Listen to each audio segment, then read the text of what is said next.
¿Kelsen a la fecha ha sido superado por la ponderación? Ir con Kelsen, pero más allá de Kelsen. ¿Ir más allá de Kelsen es ponderar? No, no, no, no. Yo diría interpretar. Una cosa es con guitarra y otra cosa es con cajón. No podemos dejar de lado el libro físico. Eso es algo inexorable, eso es algo que siempre tiene que darse. En mi época, por ejemplo, todo era biblioteca. Ahora, por ejemplo, las bibliotecas se llenan solamente cuando hay examen parcial, cuando hay examen final, o cuando los profesores les mandan a los alumnos a realizar un trabajo de investigación. Sigan el modelo o patrón orientador de su coquito en un curso, por ejemplo, en Derecho Penal, en Derecho Civil, en Derecho Constitucional. ¿Qué manda? El sílabo por competencia. Nosotros no teníamos sílabo por competencia. Nunca consigo explicarme si esto está asociado con la enseñanza del derecho. ¿Por qué suele ser la enseñanza del derecho tan oscura, esotérica e inverosímil? Parece que los docentes, a los estudiantes de primer grado, los primeros años, le hablaran en rumano. Los jóvenes quieren litigar sin antes aprender teoría del derecho. Sí, parece que conocer el Código Civil, el Código Procesal Civil. Hay que mantener una posición deontológica. Cuando salen, tienen su cartón, se dan cuenta que han ganado en el mar. Y eso no debe ser. Entenderán el derecho y el arte. ¿El último sabio, dicen, del derecho? Bueno, yo creo que era un sabio completo. ¿Es un error darle las diligencias preliminares a la policía? Yo soy fundador del Ministerio Público. Yo me inicié en el Ministerio Público. Puedo trasvasar lo que dice la norma general para que una norma supralegal sea superada por una norma legal. Código Penal, Código Civil y esta última normatividad que se está dando. Damos la bienvenida, doctor, luego de muchísimos años, nuevamente aquí en LP. Muchas gracias por esta buena predisposición de parte de ustedes. Efectivamente, yo he estado muy identificado desde el punto de vista con lo que ustedes desarrollan en su campo de acción, no solamente socializando ideas a través del internet, sino también ahora veo que han aplomado su campo de acción en el marco de lo que es la investigación y evidentemente las publicaciones que son la carta de presentación. Quiero partir por allí, doctor. A la fecha, el hábito de consumo de muchos de los estudiantes de Derecho o personas afines o cercanas a las ciencias jurídicas ya no está tan dirigida a lo mejor a consumir obras. Es cierto que han cambiado. Ahora el conocimiento se difunde de forma masiva, ¿no? Traspasa fronteras de manera inmediata a través de redes sociales. ¿Cuál es su mirada sobre eso? Lo que diría Giambattista Vico, el corse recorse. O sea, vamos en línea de avanzada y no se puede tener el tiempo. Por eso que la inquietud que usted tiene yo la puedo resumir con una respuesta lapidaria. La sociedad del conocimiento y la sociedad del cambio. Y el mundo de la competitividad en función de las redes. Y a mayor abundamiento, ahora más que nunca lo hemos visto y está en todo su frescor, cuando hemos vivido, ojalá que nunca más vuelva, la COVID-19. Ahí es donde se ha acentuado la inquietud que usted está inquiriendo. ¿Por qué? Porque al fin y al cabo la ciencia avanza y las nuevas generaciones, a diferencia de las anteriores, siempre ven nuevas herramientas, por ejemplo, herramientas virtuales que sirvan de una u otra forma para que puedan empaparse y a la postre sean profesionales de éxito. Sin embargo, debo dar una claridad de alerta. Una cosa es con guitarra y otra cosa es con cajón. No podemos dejar de lado el libro físico. Eso es algo inexorable, eso es algo que siempre tiene que darse, ya sea para las generaciones nuevas o ya sea para las generaciones que están en los 50, 60, 70 años. Yo creo que hay que combinar las dos cosas, especialmente los jóvenes. ¿Y cómo va a lograr ese cometido desde su gestión en caso de que gane estas elecciones? Bueno, las bibliotecas son clave del arco.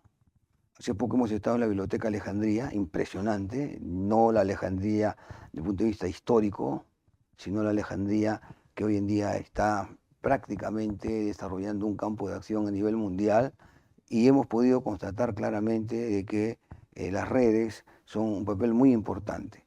Por eso que en el caso, por ejemplo, de las publicaciones, muchas publicaciones se cuelgan, como dicen ustedes, ¿no? O están en las redes y a partir de ahí se consulta. Pero yo pienso de que una biblioteca también debe de anclar, debe de tener dentro de su seno libros especializados en derecho público, en derecho privado y evidentemente también cultura general, cultura humanista, que es importante. Así como los jóvenes bisoños, estudiantes especialmente de derecho, revisan su celular, tienen su laptop, tienen la computadora y ahí se deleitan, pero también deben darse un espacio para llevar adelante, tocar los libros. Y ahí está justamente en donde las bibliotecas juegan un papel muy importante, no solamente en libros, sino también en revistas. Y una buena prueba de ello es que nosotros nos hemos Ujú. moldeado prácticamente a esta sociedad del conocimiento, a esta sociedad de la competitividad, porque también hay competencia, no solamente de alumnos, sino también de docentes. Y en el caso de nosotros, para los efectos de poder llevar adelante un reconocimiento en el orden internacional y llevar adelante también todo lo que es la visualización, hemos recientemente llevado a término la indexación Latindec 2 de la revista de la Facultad de Derecho, que fue fundada en Ujú. 1936. ¿Qué es esta de aquí? Está acá, Efectivamente, ¿verdad? efectivamente, hemos puesto al día los 4 últimos números, gracias al apoyo del decanato de la Facultad de Derecho, y que la pueden Ya, consultar ustedes también ahora en las redes, porque ya está en las redes. Y fin de año debemos estar ya en Scopus. correcto. ¿No estaba indexada? No estaba indexada, curiosamente, pero nunca es tarde en domingo, y ese es el reto que nos dio el decanato, el doctor Toro, para poner al día los 4 últimos números. Ya lo hemos puesto al día y ahora podemos también competir de igual a igual con otras revistas. Curiosamente, la revista de los estudiantes y otras universidades privadas que tienen muchas facilidades, Ujú, porque esto también es un costo, están indexadas. ujú. ¿Y por qué no podemos estar nosotros indexados? Pues en buena hora los alumnos de Derecho y Ciencia Política de la Universidad Nacional de San Marcos, como también de las otras áreas, hay 20 facultades, pueden llevar adelante, ¿no?, su colaboración. Pero lo más importante, nosotros lo hemos hecho pensando en el posgrado. No empiece a decir que también los alumnos de posgrado tienen prácticamente las puertas abiertas, porque posgrado, para ser magíster, se requiere un artículo en revista indexada. Para ser doctor en Derecho y Ciencia Política se exige 2 artículos en revistas indexadas. Ujú. Y ahí tienen los alumnos ya prácticamente, ¿no?, las puertas abiertas para que lleven a término su contribución y como tal la publicación como requisito para que ya no tengan problemas a la hora de presentar todos los requisitos para maestría o doctorado. Mm.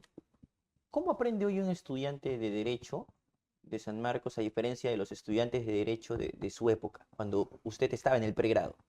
Sí, bueno, habría que hacer un corte visceral ahí, ¿no? Habría que partir un antes y un después. En mi época, por ejemplo, todo era biblioteca. Ahora, por ejemplo, las bibliotecas se llenan solamente cuando hay examen parcial, cuando hay examen final, o cuando los profesores les mandan a los alumnos a realizar un trabajo de investigación. Hoy en día veo de que la enseñanza gira en función de lo que es, como diría Jones Sartori, el homo videns. Todo se ve en función de lo que estamos al frente. Ya no es como antes. Por eso que las nuevas generaciones del primer tercio del siglo XXI tienen una nueva forma de pensar, de retransmitir, de retroalimentarse, Mm, de llevar adelante lo que sería una suerte de estudio permanente, ujú. a diferencia de la época de nosotros. Nosotros, por ejemplo, en San Marcos, pienso de que las separatas eran para nosotros el referente obligatorio. Hoy en día las separatas ya han quedado como una pieza de museo, porque los alumnos ya van a los PPTs que no teníamos nosotros, Ujú. ¿no? Pero todo entra por la vista, por angas o por mangas. ¿Eso es bueno? Para las nuevas generaciones es bueno en tanto y en cuanto sigan el modelo o patrón orientador de su coquito en un curso, por ejemplo, en Derecho Penal, en Derecho Civil, en Derecho Constitucional. ¿Qué manda? El sílabo por competencia. Nosotros no teníamos sílabo por competencia. El otro aspecto que también hay que desarrollarlo y que también es un tema nuclear en función de lo que usted me está inquiriendo, es que nosotros en ese entonces éramos semestral, ahora es anual, pero ahora vamos a volver a la Facultad de Derecho a semestral, como lo es, por ejemplo, en Ciencia Política. Una cosa que un docente enseñe su curso en 4 meses y otra cosa que lo dicte, ¿no?, del punto de vista de lo que es anual. Entonces tiene que dosificar. ¿Y qué es lo que manda aquí? Naturalmente, mandan los planes de estudio, lo que nosotros coloquialmente conocemos con el nombre de mallas curriculares. Los planes de estudio son los que influyen sobremanera en este el primer tercio del siglo XXI para poder Mm, entender la forma como hay una suerte de binomio indisoluble en la relación que tiene el profesor con el alumno para poder llevar adelante su proyecto de investigación, por ujú. ejemplo, su examen parcial, su examen final. Pero también hay que entender lo siguiente: hay que ver todo esto, lo que usted me está preguntando, antes de la COVID y después de la COVID. porque aquí también hay problemas. Por ejemplo, problemas de internet, qué fácil es decir, ¿no? Ya se va a llevar adelante, claro, pero a veces hay momentos donde el internet no funciona, por ejemplo, y todo está relacionado con los celulares, con las computadoras, con la laptop y así por el estilo. Y ahí también hay que tener en consideración el tema de la enseñanza, o sea, el derecho a la educación en función de lo que nos dejó la Ujú, COVID-19. Esto es algo que no pueden olvidar los alumnos hoy en día. ujú. Mire, hace unos días leía al profesor Juan Antonio García Mao, a quien sé que usted conoce bastante bien. Es un buen amigo catedrático de Filosofía del Mm, Derecho de la Universidad de León, en España. ujú. Él lo publicó a través de sus redes sociales, muy activo el profesor García Mao. Nunca consigo explicarme, dice él, esto está asociado con la enseñanza del derecho. ¿Por qué suele ser la enseñanza del derecho tan oscura, esotérica e inverosímil? Parece que los docentes a los estudiantes de primer grado, de los primeros años, le hablaran en rumano, no se dejan entender, ¿no? ¿Existe sí un lenguaje exclusivo propio del derecho que a lo mejor torna inverosímil la comunicación entre profesores de una generación y estudiantes de otra? Muy bien, ¿Por qué se enseña tan difícil? no creo. Esa es la posición del Claro, profesor. depende del profesor también. El Ujú, secreto de un docente es que las reglas de juego se las pone en sus meridianos y en sus paralelos el día que inaugura su clase en la universidad y en la facultad y en el aula, es para que de ahí en adelante todo salga bien. ujú, Si pone regla de juego, de ahí en adelante lo que nace bien, termina bien. Punto uno. Punto dos. Ahí habría también que hacer un corte para los efectos de entender cómo es la enseñanza en Europa y cómo es la enseñanza en América Latina. ujú. Claro, las universidades españolas tienen todo, prácticamente, tienen presupuestos, que es la clave del arco para poder llevar adelante una buena enseñanza, buenas bibliotecas, buenas redes, ¿no? Todo lo que son las facilidades para que pueda estudiar en un aula, vamos a decirlo así, un aula donde tengan los estudiantes buenas carpetas, por ejemplo, ¿no? Se Aquí, sientan cómodos, ¿no? Y en el caso nuestro, por ejemplo, ya lo estamos viendo, por ejemplo, en la Escuela de Ciencia Política, que es un pabellón nuevo. Pero retomando el hilo conductor de la pregunta que usted me planteó, que parece muy interesante, porque ahí hay una especie de epistemología, de filosofía y de ciencia del derecho, como lo desarrolla a mi buen amigo Juan Antonio García Amado, es lo siguiente: el tema de la forma como el docente lleva adelante las corrientes en las cuales está él, ¿no? Identificado, por ejemplo, una posición positivista, una posición naturalista, ujú, y además depende del curso, porque una cosa es enseñar filosofía del derecho, ciencia del derecho, historia del derecho, derecho comparado, epistemología jurídica, que son cursos de formación académica. Y otra cosa es enseñar cursos de batalla, que es más fácil, como es derecho penal, derecho civil, ujú. obviamente derecho tributario y derecho procesal, y a partir de ahí, naturalmente, se demuestra claramente que el alumno ya se va orientando por una vocación. Ujú. Deseo ser civilista, deseo ser laboralista, ¿no? Deseo ser politólogo, y así por el estilo. Pero lo que quería Ortega hacer, yo creo que es más importante. El docente tiene que formar vocaciones. Hay que formar vocaciones. Es como decir que mi padre me diga, quiero que estudies medicina. No, no, yo quiero estudiar derechos. Igual, el alumno, aparte que se da cuenta, porque el alumno en el siglo XXI es muy listo, es muy Ujú, hábil, como diría en España, capta rápido, especialmente en San Marcos.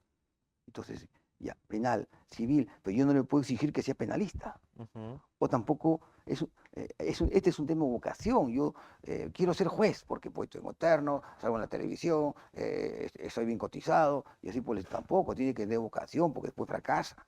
mm. En el derecho civil, penalista, civilista, también hay que tener vocación de servicio, muy importante. Hay mucho de eso hoy. Los chicos de mi generación, a lo mejor estudiantes de derecho, tienden a seguir a eso que se le denomina personajes construidos por el marketing, y porque quiero ser así, quiero verme así, y soslayan ese espíritu de vocación que haría falta para tomar una decisión importante sobre mi línea de carrera.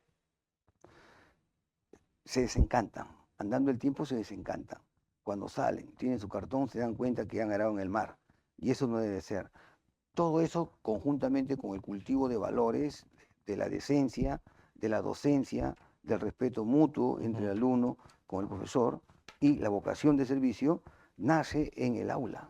mm, Y para eso los profesores deben tener una formación humanista, que es lo importante, por más que yo sea profesor de matemática, de química, de física, y eso está justamente en la ley universitaria de San Marcos, en la ley universitaria y también el estatuto de San Marcos, quiero decir. Ujú. ¿Por qué? Porque son principios rectores. Este es un tema de valores, Mm, básicamente internos, para que después, conforme van pasando los ciclos, se van dando cuenta, porque el cerebro humano es justamente, ¿no?, algo que se va cultivando en función de lecturas, en función de lo que ve, en función de la experiencia. Y en el caso del derecho, a propósito de lo que ustedes están inquiriendo, en el caso del derecho yo pienso con más de 40 años en la enseñanza y en el ejercicio de la profesión, mm. porque debe ser teoría y práctica. El derecho no es lógica, el derecho es experiencia. Esto es muy importante. El derecho es experiencia y gira en función de una ciencia cultural y de una ciencia social. Y eso hace que mañana más tarde el abogado sea pues un profesional de éxito, con sus lecturas, y lecturas de autores clásicos, que no se mareen con los modismos, sino que lean los autores clásicos. Después de leer autores clásicos del siglo XVIII, siglo XIX, en derecho público y derecho privado, después pueden leer lo que estimen conveniente a guisa de complemento. Pero no solamente de los libros, sino también artículos de revista, porque ahí está la quintesencia de los Y, autores que andando el ujú, tiempo, esa quintesencia de un artículo se convierte en un tratado, en un libro, en un mm. manual, o así por el estilo. ¿Y solo deben leer derecho? No, no, Mm, no, de ninguna manera, de ninguna manera. Claro, derecho para su formación, pero también debe leer, por ejemplo, pues, ¿no? Si es que no lo han leído en la escuela, a, por ejemplo, Ricardo Palma, por ejemplo, El Quijote, que son autores que en el fondo sensibilizan. Por ejemplo, yo he contado más de 50 libros, el derecho en El Quijote, por ejemplo, ujú. y escritos por profesores y maestros sanmarquinos. Por ejemplo, voy a poner al ex rector de San Marcos, el jurista más importante del siglo XX, José León Barandarán. Jorge Eugenio Castañeda, también igualito hablaban sobre el Quijote y el derecho. Dante y el derecho, por ejemplo. Entonces, ¿por qué hay la atracción? ¿Por qué hay ese canto y sirena? ¿Por qué hay ese afecto iuris? Es porque son autores clásicos. Y eso se ve en un curso que se llama Historia de la Cultura, que yo creo que debe de volver en San Marcos porque esa es la tradición histórica que sentó especialmente el maestro Raúl Porra Barnechea, que Historia de la enseñaba cultura. historia de la cultura, por supuesto que sí, al menos de la civilización occidental, ¿no?, que es muy importante, el mundo helénico, por ejemplo, el Mm, mundo greco-romano, el mundo greco-latino, y además, si usted va, por ejemplo, a la Capilla de Loreto, en ese casco viejo precioso que tiene San Marcos ujú. en el Parque Universitario, usted ve arriba la bóveda, ve que ahí está todo lo que es historia de la cultura, todo el pensamiento aristotélico, todo el pensamiento socrático, todo el pensamiento platónico, Mm. todo lo que es Santo Tomás, San Agustín, la escolástica, la patrística, así se enseñaba antes. Mire, en Inglaterra a los alumnos de pregrado de derecho se les enseña arte. Por supuesto que sí, por supuesto. También hay el derecho y el arte, por ejemplo, de Couture. ¿Por qué? Porque el derecho también es un ars, juris, es un arte. Y eso lo demostraron los jurisconsultos romanos, Papiniano, Justiniano, Ulpiano. Y hoy en día, por ejemplo, ahí tiene usted otro botón de muestra del prototipo de humanista, León Benedán, el derecho y el arte. El último sabio, dicen, del derecho. Mm, Bueno, yo creo que era un sabio completo. Ya no hay prototipos como Saldrán, él. saldrán. O por ejemplo, acaba de cruzar la frontera sin retorno, su discípulo predilecto, por ejemplo, Carlos Fernández Sarego, que era otro sabio. O sea, yo creo que la sabiduría debe tener algo muy importante en un abogado o en cualquier estudiante de las 20 facultades que hay en San Marcos, incluyendo matemática, Ujú. física, química, ingeniería, economía, contabilidad, medicina veterinaria. Debe saber esto. La cultura es una paciencia en los años, porque yo puedo tener acá todos los libros, pero todos los libros yo no los voy a, ¿no?, a resumir o los voy a entender si es que acaso de frente voy a leer Derecho Penal 2. No, no, señor, usted lee Derecho Penal 1, usted lee el delito, usted lee la pena, la víctima. Es como si yo de frente me voy a ir a Constitucional 3, un momentito, usted tiene que leer el Estado, tiene la Constitución. Pero aquí no, todos quieren saber, ¿no?, y por eso que se quedan ahí y fracasan, suposiciones que tienen. Yo para poder entender, por ejemplo, derecho procesal constitucional, debo conocer derecho constitucional. Por ejemplo, hoy y esto es, a lo mejor usted lo percibe así, corríjame si es que no es el caso, hoy los jóvenes quieren litigar sin antes aprender teoría del derecho. Hay quienes dicen eso. Sí, ¿por qué? Porque creen de que es cierto, el hecho es práctica, pero parece que conocer el Código Civil, el Código Procesal Ujú, Civil, ah, algo muy importante que se queda en el tintero, hay que mantener una posición deontológica, el Código de Ética, de los abogados. Usted ha visto todo lo que está pasando últimamente con los abogados, más de uno de ellos injustamente se les juzga y quieren romper el secreto profesional desde el punto de vista de lo que es la judicatura, la investigación, la etapa preliminar y así ujú, por el estilo. Pero cuidado, el abogado deontológicamente hablando, igual que los médicos hipocráticos, también tienen un juramento. mm, ujú. Pero sobre la litigación oral, ¿cuál es su posición? Son la fuerza de las No cosas. existía hasta hace algunos años, Bueno, ¿verdad? eh, la litigación oral.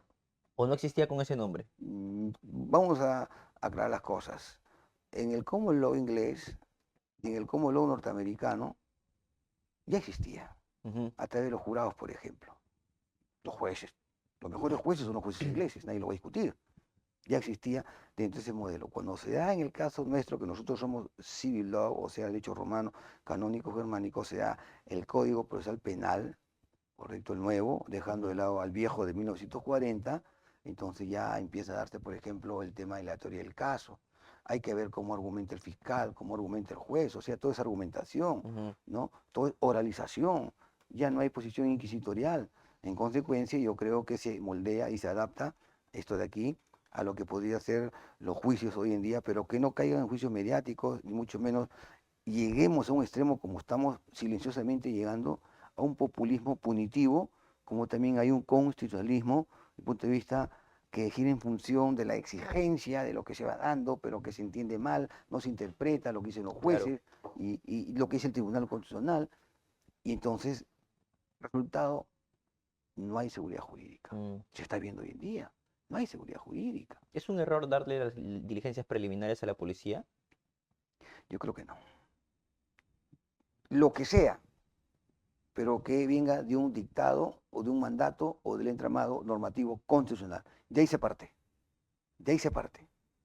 ¿Por qué? Porque la criminalidad organizada, nosotros estamos viendo, ustedes son de la generación de la social riesgo. Y la social riesgo se ve con bandas criminales, con organizaciones criminales. Todo lo que estamos viendo hoy en día, ¿no? Sicariato, homicidios. Eso de ahí debe girar en función de políticas públicas. Debe partir políticas públicas del Ministerio del Interior, del Ministerio de Defensa, del Ministerio de Educación y así por el estilo en términos generales. Si no hay políticas públicas, Mm, ¿no? sí, Que no sé, que se den con debate, con consenso y no sean a caballo o no sean coyunturales, pues entonces fracasa. Y quienes se beneficia, evidentemente lo que se beneficia son quienes, claro. los criminales. Quiero entender su posición. La policía no debería investigar diligencias preliminares, no debería conducir, liderar las diligencias preliminares. Yo soy fundador del Ministerio Público. Ujú, Yo me inicié en el Ministerio Público. Aun cuando reconozco que en 76, hasta que nació el Ministerio Público, cosí expedientes en el Poder Judicial en el 14 Juzgado Penal. Pero cuando se da el decreto legislativo 052, Ley Orgánica del Ministerio Público, que dicho ese paso está eh, prácticamente vieja, que debe de llevarse adelante una reforma, tiene que colindar con lo que dijo la Constitución en ese entonces de 1979 y actualmente en la de 1993. Yo no puedo trasvasar lo que dice, ¿no?, la norma general para que una norma legal sea superada por una norma legal. Código Penal, Código Civil y esta última normatividad que se está dando. Y se ve, o sea, es como un volcán, ¿no? Cuando yo quiero superar esto, el volcán saca más lava, ¿no? Es mm, como decir lo que yo siempre he dicho, a modo de botón de muestra, cuando en el periodo entre guerras, especialmente del 39 al 45, Hitler, eh, que llevó a término cruelmente la exterminación de más de 6 millones de judíos, si exterminó 6, hoy día cuántos hay, ¿no? Es así, es como una plaga. Entonces, ¿cuál es la solución? ¿Cuál es la caída del arco? Buenas políticas públicas, que no se haga sobre la base de coyunturas actuales, que no se haga en función de populismos, que no se haga de manera demagógica, porque las consecuencias lo pagan los agentes sociales, lo paga el pueblo. Ujú. Y que tengamos buenos jueces, buenos fiscales, que estén preparados, que estén artillados, ¿no? ¿Por qué? Porque, una vez más hay que decirlo, el derecho no es lógica, el derecho es experiencia. Por eso que tenemos un carnet de abogados que manda a la colegiatura. Claro, Hay que exigirles un poco más, que la tan mentada y poco entendida Academia de la Magistratura, si bien es cierto que se quiere voy a revertebrar, preguntar. pero que lo hagan los propios fiscales, que lo hagan los propios jueces, que no entre en la política, porque cuando la política ingresa al santuario del derecho, la justicia sale por la ventana. Y eso es lo que estamos viendo hoy ¿Y en usted está día. a favor de la Escuela Nacional de la Magistratura? Yo soy profesor fundador de la Academia de la Magistratura. Y, Yo estoy de ajá, acuerdo porque yo me he formado en España. Yo he visto cómo es y he estado en la Escuela de la Magistratura en España de las comunidades autonómicas. Soy profesor de la Academia Judicial del Estado de Guanajuato y del Estado de México. Y contacto con los jueces, contacto con los fiscales, contacto con los operadores judiciales. Y para mí debe darse una escuela, pero cuidado, una escuela, pero que no vayan los fines de semana, que no vayan a las 5 de la tarde y de ahí en adelante hasta las 10 de la noche, sino que sea como los policías, por ejemplo, estudian todo el año y se dedican solamente a estudiar. Porque un juez, evidentemente, la labor de un juez que imparte justicia sin mácula, igual que un fiscal, en el día es tensa. Tiene que atender a los justiciables, tiene que tener audiencias, y ahora se les hace más fácil porque son virtuales, pero mm, aún así tiene que despachar también, ¿no? Escrito, le tiene que dar cuenta, ¿no? De su secretario. Entonces, para que exista una verdadera escuela de magistratura, evidentemente que, entre otras cosas, lo que debe darse es, primeramente, qué opinan los propios jueces, qué opinan los propios fiscales. Correcto, punto uno. Y punto dos, ir de la mano con la ley orgánica del Ministerio Público y de la mano con la ley orgánica del Poder Judicial. Y lo más importante, dedicación exclusiva, que se les siga pagando su sueldo, como es en España, por ejemplo. Se dedican de 8 de la mañana a 6 de la tarde a estudiar y a estudiar y a estudiar. Y ahí creo que hay algo que, ¿no? Saltar a la vista en el sentido de que vamos a tener buenos resultados. Pero esto nace dentro del seno de los operadores jurisdiccionales. a estudiar sus casos para resolver. También, por supuesto que sí. Porque aquí hay toda una tendencia también que sostiene, por ejemplo, que a un juez no se le debería exigir maestrías o doctorados para que pueda desarrollar su carrera judicial. Por supuesto que sí. Y le Eh, voy a demostrar, un botón de muestra le voy a poner. no se le debería exigir maestrías ni No, doctorados. no. Correcto. Vamos por partes, Ujú, vamos por partes. El que no tenga, así vamos, ¿no? Es otra cosa, pero debe tenerla, ¿correcto? Por eso que cuando postulan, mínimo tener ya grado de magíster, ujú, ¿correcto? Y es doctor en buena hora. Ese es por ujú, un lado. Pero los jueces norteamericanos, por ejemplo, que son nombrados por el presidente de la República, le voy a poner el caso de John Marshall. John Marshall, el mejor juez de la historia norteamericana, que es el que acuña el término de la revisión judicial, conocido como control hoy en día difuso, fue capitán del regimiento de caballería de Virginia. Y cuando lo nombra John Adams, había tenido abuelo de águila solamente en la Universidad de Virginia una formación. ¿Acaso tenía maestría? Le estoy diciendo lo que me preguntan los alumnos, igual que usted. ¿Acaso tenía doctorado? ¿Acaso tenía diplomados? ¿Acaso tenía cursos de titulación? No, la experiencia, el sentido común. Eso es importante. Y mm, consultar también, ver ujú, la vitrina comparada, ver instrumentos internacionales. Tienen que saber que hoy en día no puede haber una impartición de justicia si es que no hay un diálogo de cortes entre lo que dice la Corte Interamericana, entre lo que dice el Tribunal Europeo de Derechos Humanos, conjuntamente con lo que dice el Poder Judicial y el intérprete supremo de la constitucionalidad, el Tribunal ujú, Constitucional. Así tiene que caminar la impartición de la justicia. ujú, correcto. Este 18 se va a someter usted al rigor democrático de los votos en San Marco. Es candidato al decanato de la Facultad de Derecho por la lista 1, Unidad Académica e Investigación. ¿Qué es lo que haría en su gestión de ganar? Bueno, yo tengo ya más de 40 años en la enseñanza universitaria, en el ejercicio de la profesión, porque tiene que ser así, obligatoriamente. Y creo que tenemos un plan de trabajo modesto, empezando por la formación académica, por el fomento de la investigación, por ejemplo, también, y llevar adelante, que duda cabe, todo lo que es la protección social, la extensión social, y muy, muy, muy importante, quiero aguijonearlo, es el tema de los talleres.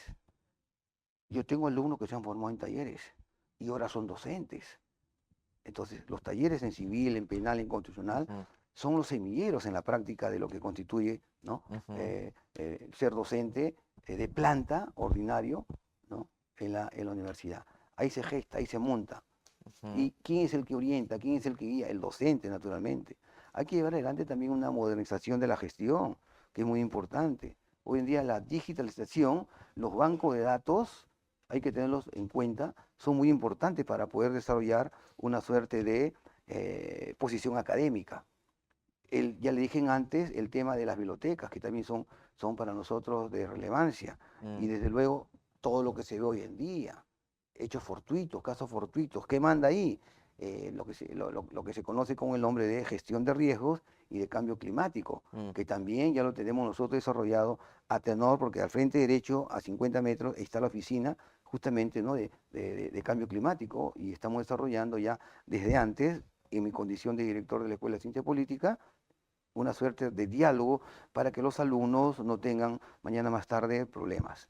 Y otro aspecto, y otro que se queda en el tintero, creo que es el tema de la internacionalización y cooperación con universidades europeas y de América. En fecha reciente, la Escuela de Ciencia Política ha llevado a término un convenio con la universidad más antigua del mundo, con la mm, Universidad de Bolonia.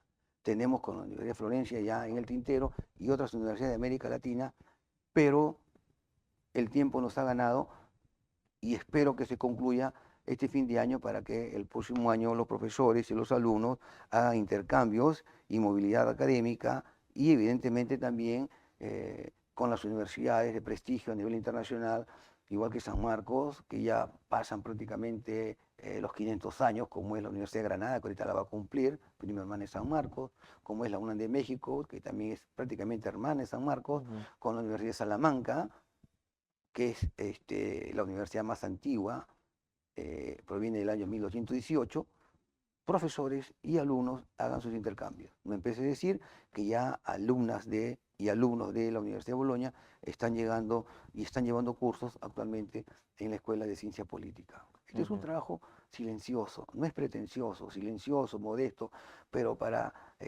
ser un decano, mire usted, por ejemplo, en Estados Unidos, el decano de Harvard. ¿Qué era el decano de Harvard? ujú, No era jurisprudencia, no era jurisprudencia, era Roscoe Pong. El decano de Montevideo. El decano de Montevideo. ¿Quién era el decano de Montevideo? De Derecho, conocido como decano. Eduardo Couture. Y así por el estilo en Francia también tenemos, ¿no? mm, Se le conoce como decanos y no como docentes, sino como catedrático de civil, penal, mm, constitucional. Entonces, un decano creo que debe demostrar, una vez que lleva a término su gestión, mm, uno, gestión a nivel internacional. Dos, gestión a nivel interno. Tres, los contactos que hay para que los profesores o los alumnos prácticamente se beneficien y se pongan al corriente, se pongan al tanto de lo que hoy en día se está viviendo. Porque el derecho avanza vertiginosamente. La famosa frase de Couture en sus mandamientos, estudia, el derecho se transforma constantemente, si no sigues sus pasos serás cada día menos abogado. Y eso nosotros estamos viéndolo hoy en día para que los estudiantes de la Facultad de Derecho y de Ciencia Política tengan todas sus facilidades, que ya las tienen, pero se requiere más. ujú, Aquí no hay nada nuevo bajo el sol, no vamos a cambiar nada, ¿correcto? Lo que vamos a hacer es seguir una suerte de toma de posta, tramo tras tramo, de la gestión que han hecho los decanos anteriores, seguir sumando puntos, seguir ampliando las miras, los horizontes.